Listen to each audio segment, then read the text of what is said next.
Let's get Congressman Jim Renacci on here. He's joining us on the hotline right now. Good afternoon, Congressman. Thanks for being with us.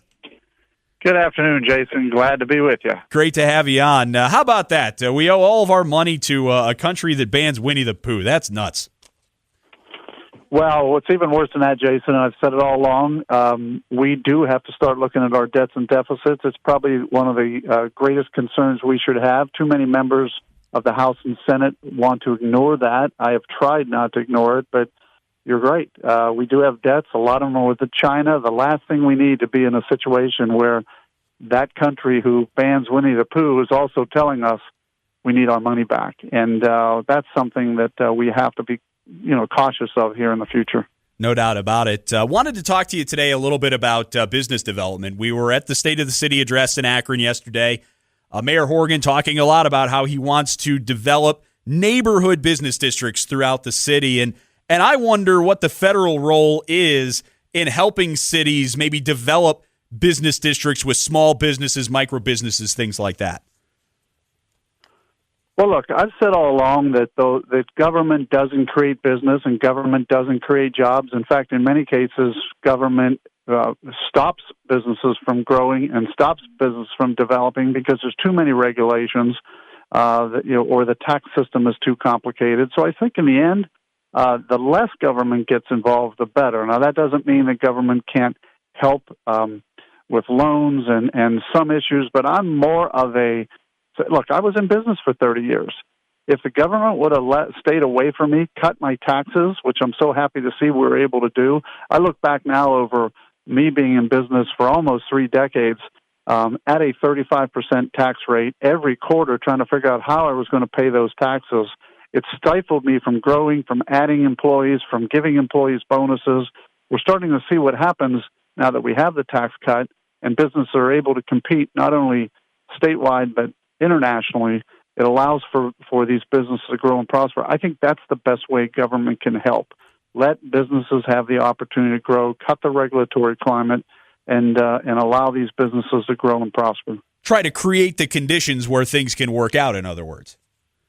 Absolutely. That's again, government does not create jobs. That's as a businessman and a job creator, created over 1,500 jobs. I know that government only stopped me from creating jobs. They didn't help me create jobs, and it was because of that regulatory climate or that tax climate. So those are the things we have to look at, and I applaud the mayor for looking at some of these ways of doing it. You also have to make cities more. Look, when companies come in, they want to have an environment that's business friendly, people friendly, community friendly, and I think those are some of the things that have to occur as well. And that's some things where I start to think, okay, maybe there is a larger role for government. Is the infrastructure good? Do you have, your park system lined up, and do you have things where people can go? Are your neighborhoods safe and secure? Those things seem to be more function of government things to me. Well, yeah, and that's local government, and I would agree with that. Look, I said this all along in the city of Wadsworth, which, of course, I was mayor. We strived on having a good school system, good park system, a good infrastructure system. Those are all things that you do as a community, a local community. Again, the federal government can get in the way more than get out of the way. But the federal government does play a role in that infrastructure. It plays a role in the roads and bridges that move the traffic around. And I think that's where the federal government can play a role, even when it comes to local government. Talking to Congressman Jim Renacci on 1590 WAKR. Wanted to talk to you about your reaction to what we've seen over the last 3 weeks or so since the shooting in Parkland. From a legislative standpoint, are we going to see some bills that you may be able to support that might address some of the concerns that are out there after Parkland? We already do have a couple bills. I know that H.R. 4477, which is the fixed NICS bill that many people are talking about, which requires agencies to double-check the record for individuals who should be denied a gun. That bill was passed out of the House, probably will not be passed out of the Senate, which is always the problem. Jason, I think there were 350 or 370 some bills that were passed out of the House last year, and I think there were less than 30 of those bills that were taken up and passed. That is a problem, but this is one of those bills. There's another bill the NICS Denial Notification Act of 2017. This would allow for better communication between federal and state law enforcement agencies in order to allow local law enforcement and prosecutors to determine if they want to initiate investigations, pursue criminal charges, or keep an eye on individuals who may have criminal intent.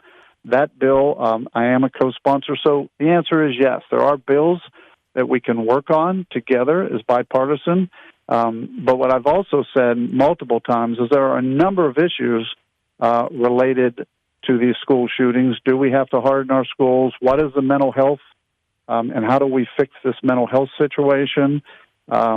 There's violence in entertainment. There's lack of communication between the FBI and the local law enforcement agents, which we've seen in Florida.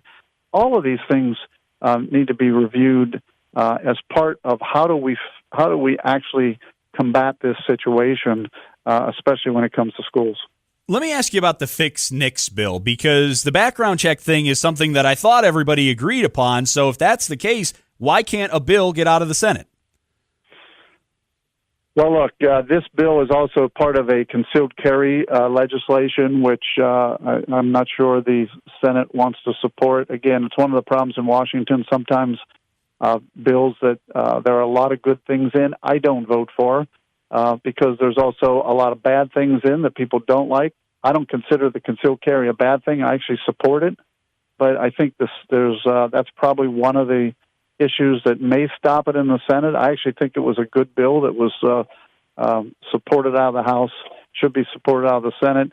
A lot of times, as you know, politics gets in the way. The big issue in the Senate is it takes 60 votes to get cloture, and it's one of the reasons why a lot of things don't get done in the Senate because it's politics.